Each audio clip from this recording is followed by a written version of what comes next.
Do you know the difference between demographics and psychographics, and how psychographics can unlock success in game design? Today, I'm going to show you how a psychographic segmentation tool called VALS can help you understand your customers and find product market fit. As you probably know, demographics refers to someone's objective traits or characteristics, like age, gender, ethnicity, marital status, income, education, and employment. These are all things that might show up on a population-wide survey. Now, psychographics is much less known and understood. This refers to someone's psychological traits and attributes, things like personality, opinions, attitudes, interests, values, and lifestyle. I first learned about psychographics working in gaming. Many of the most successful games cut across demographic lines and can best be understood psychographically. Take Candy Crush, for instance. Like many casual games, people from 8 to 80 across all walks of life enjoy and play that game. So it's tough to describe the audience demographically in any meaningful way. But if you take a psychographic approach, the picture gets clearer. The people who play Candy Crush enjoy lightweight, engaging escapism. They like to get into a flow state while solving visually attractive puzzles in 5 and 10-minute chunks of time, often while on the go. So Candy Crush and games like it fit right into the lifestyle of someone who's looking for engaging and non-demanding entertainment in small chunks of time that fit in between other things they're doing in their life. In the last few months, over 250 million people enjoy playing Candy Crush monthly. That's a lot of people, but it's not everybody. You and I, we might like different kinds of games, and we might have different hobbies. What motivates you might not be what motivates me. Now, understanding this basic reality is incredibly powerful if you're building products for humans. And that's why the VALS model is so valuable. VALS is a psychographic segmentation tool developed at SRI that divides people into 3 main motivational paths. Thinkers are motivated by strongly held philosophical ideals and beliefs. Achievers are motivated by status, accolades, and external rewards. Experiencers are motivated by self-expression and the joy of creation.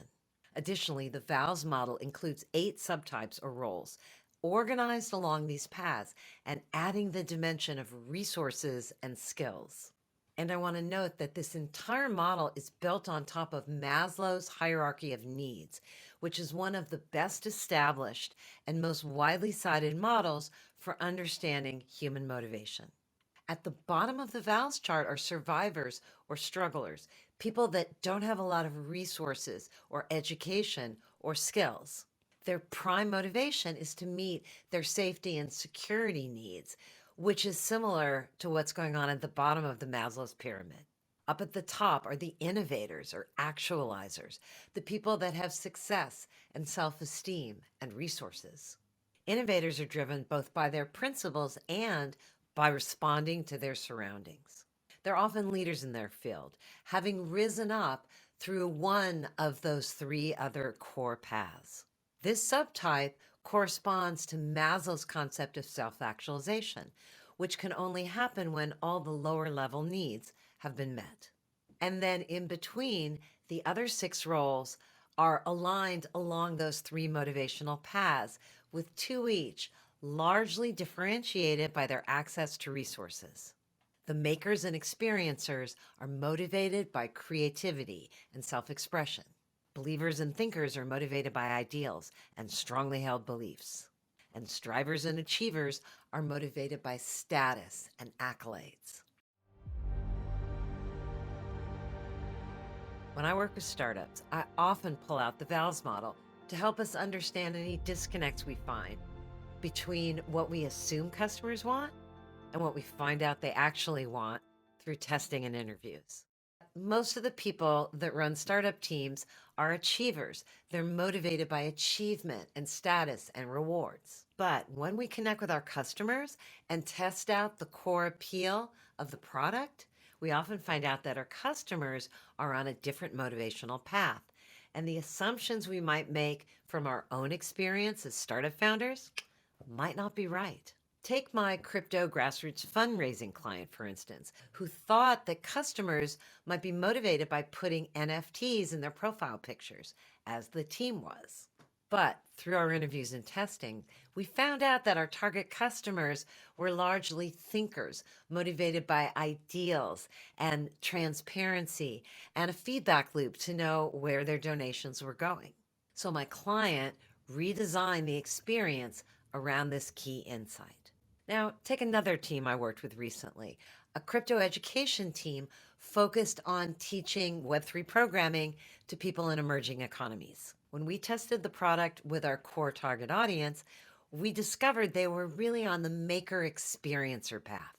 They cared most about getting an effective education and upskilling, not so much about the rewards and status. And that insight helped us shape and focus V1 of the product. There's real power as an entrepreneur if you can understand what motivates your customers. And guess what? It all starts with understanding yourself and what motivates you. That's the first step toward avoiding projection, keeping an open mind, and finding out what truly motivates your customers. Now that you've learned the basics about VALS, I have a question for you. What motivational path do you think you're on? Which path resonates the most? Is there perhaps a primary and a secondary? Think about it and tell me your best guesses in the comments. And if you want to go deeper, you can actually take the original VALS test and find out how your type gets scored. The link is in the description. Let's get smarter together. I'll see you next week.